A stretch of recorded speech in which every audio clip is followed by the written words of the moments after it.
Hi friends, కొంతమంది sisters stitching నేర్చుకునేటప్పుడు బ్లౌజ్కి సైడ్ జాయింట్స్ కరెక్ట్గా రావట్లేదని అంటూ ఉంటారు కదా. అలా కరెక్ట్గా రావాలి అంటే కనుక ఈ వీడియో చూడండి. మనం ఫస్ట్ షేప్ బెల్ట్లు తీసేసుకొని ఫ్రంట్ పార్ట్ని మిడిల్ ప్లేస్లో పెట్టుకొని షేప్ బెల్ట్ని రెండింటిని కూడా పైన ఒక పీసు కింద ఒక పీసు పెట్టి ఒక స్టిచ్ అయితే వేసేసుకోవాలి. మనం మెయిన్ డాట్స్ వేస్తాం కదా, దాని మీద పడకుండా చూసుకోవాలన్నమాట మనం కుట్టే కుట్టు. తర్వాత వచ్చేసి పై వైపు కూడా తిప్పేసుకొని మంచి వైపుకి పై కుట్టు ఒక కుట్టు వేసేసుకోవాలన్నమాట.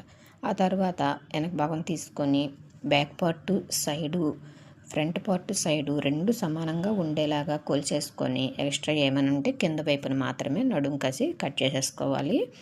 శంకు వైపు కట్ చేయకూడదు. అలాగే ఊక్సులు పట్టి కూడా ఆది బ్లౌజ్తోని కొలిచేసుకొని ఏమైనా ఎక్స్ట్రా ఉంటే కనుక కింద షేప్ బెల్ట్ కాసి మడిచేసుకొని కుట్టేసుకోవాలన్నమాట. పైకి లోపలికి మడిచి పైన ఒక కుట్టేసేసుకోవాలి. నెక్ కాసి మాత్రం ఏమాత్రం కట్ చేయొద్దు, ఎందుకంటే ఆల్రెడీ మనం కొలిచి తీసుకుంటాం కాబట్టి మళ్ళీ నెక్ జారిపోయే అవకాశం అయితే ఉంటుంది.